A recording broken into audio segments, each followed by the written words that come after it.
Ladies and gentlemen, welcome to this Warlords of Draenor Beta preview video. And in this video, we're going to be taking a look at one of the new 5-man dungeons that will become available in Warlords, and this is Auchindown, or however you pronounce it, because that's probably wrong. And this is a 4-boss dungeon, and just look at how shiny it is. I don't know how I was able to deal running through this dungeon, because it looks simply amazing. Now, just like all the other dungeon previews, we're just going to go over the 4 bosses for the time being, and then we'll release a full guide later on when the expansion actually launches.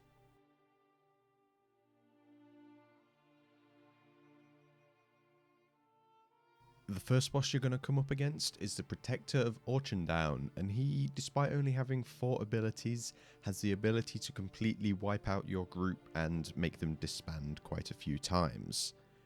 His first ability is important to note and is called Holy Shield, and this will cause him to throw a shield of holy energy at a player's location, and it's kind of a line of sight shield, so you need to keep that in mind. And the shield will persist for 20 seconds. Now, this is important to note because he has another ability called Consecrated Light, and this is a channeled ability that inflicts increasing holy damage to all enemies every second for 9 seconds. Now, thankfully, you can use this lovely holy shield that he just threw at you to your advantage in order to hide behind it and not take any damage from the consecrated light at all. As you may have noticed in the video, health does tend to drop when you do get hit by it, especially when you've been hit by it a few times, because like I've said, the damage does increase every time it hits you.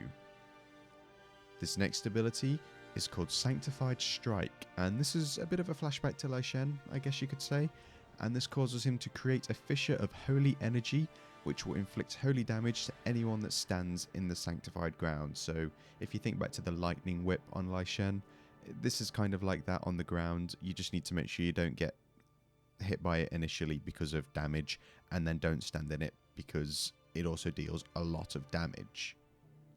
And his final ability is called Hallowed Ground, and this causes him to create a patch of hallowed ground which will inflict a high amount of holy damage to anyone that stands in it within 8 yards when it is triggered. So what you've probably seen is these massive yellow circles appearing randomly, and that is the hallowed ground.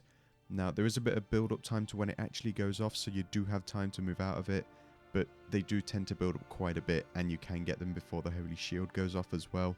So you do need to be careful of where you're standing.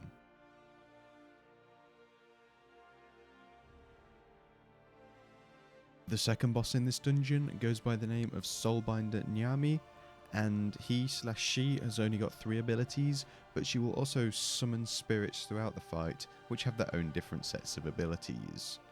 So her first ability is called Mind Spike, and that's just a simple kind of attack on any player. It can be interrupted, so interrupt it when possible. Her next ability is called Shadow Word Pain, which is a dispellable dot that she'll place on a random player.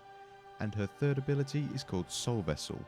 Now, this is what spawns this little kind of semicircle, purpley, bluey, protective area that we're going to move into. And when the Soul Vessel explodes, or deals damage, should I say, it has these little lines that spin out from it, and they really hurt unless you're standing within the soul vessel, in which case you'll take no damage. The torn spirits that they spawn are called Spiteful Artbiter, Twisted Magus, and Malefic Defenders. Now, these have got their own sets of abilities, but we're not going to go into too much detail about them. All I'm going to tell you is that the Artbiter has got a stun and also a charge, so you need to make sure you're spread out for when he charges targets, and also make sure you're not in a dangerous area when he's going to stun people.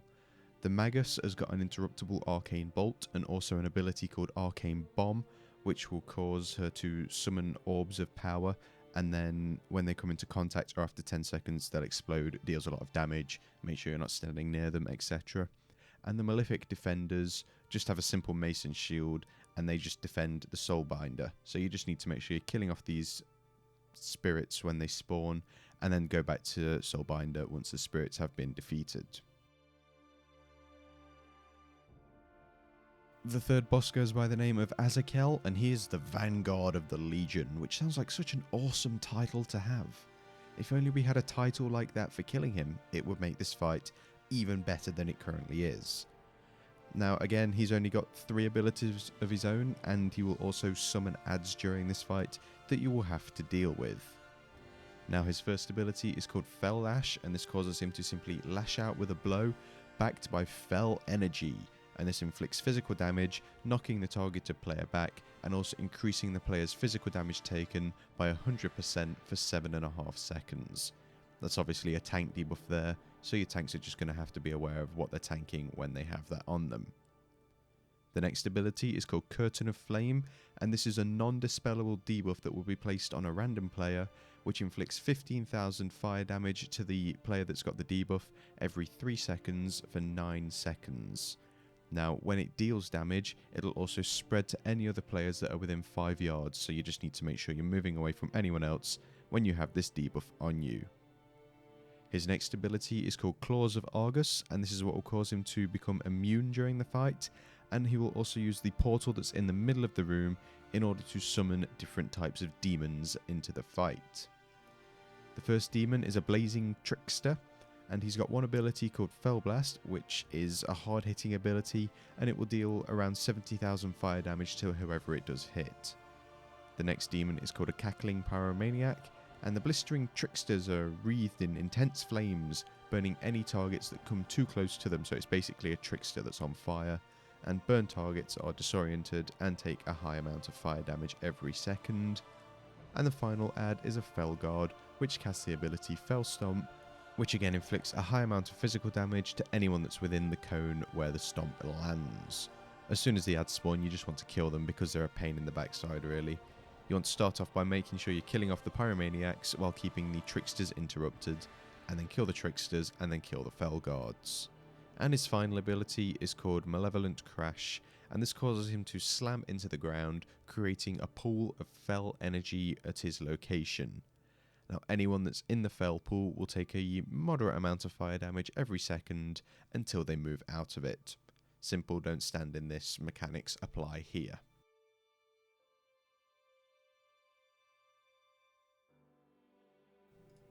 And the final boss in this dungeon goes by the name of Teron Gor, and this is a 2-stage fight. And the first stage, you'll just be fighting Teron Gor, who's got 4 abilities you'll have to deal with, and these are Shadow Bolt, which is interruptible, Corruption, which is dispellable, Drain Life, which is interruptible and dispellable, and Rain of Fire, which is also interruptible. So, as you might have guessed here, Teron Gor is a warlock at heart.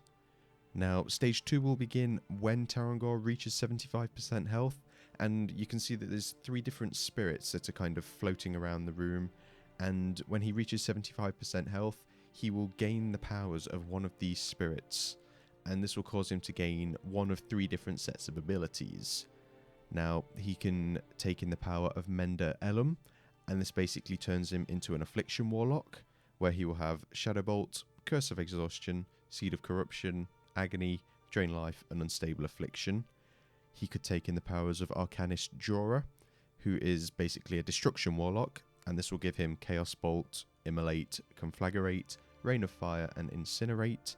Or he could take in the powers of Vindicator Irun, and this will give him basically Demonology Warlock powers, which means he will get Curse of Exhaustion, Demonic Leap, Doom, Corruption, Chaos Wave, and Touch of Chaos. And in this fight here, which you can see in the video in the background, he gained the powers of Vindicator Irun and turned it into a Demonology Warlock slash monster slash whatever he's meant to be. So I like that there's 3 different things he can choose from. It means the fight's different every time you do actually come to it. Now we're not going to go through all the abilities because they are basically the same abilities as a Warlock would have. You just need to make sure you're interrupting, moving away from, and also dispelling anything as and when possible. So that's going to do it for this Warlords of Draenor Beta preview video. If you are interested in future previews such as this one, please do feel free to subscribe to the channel. And if you are interested in keeping up to date with all of the latest Warlords of Draenor news, head on over to flaskup.com.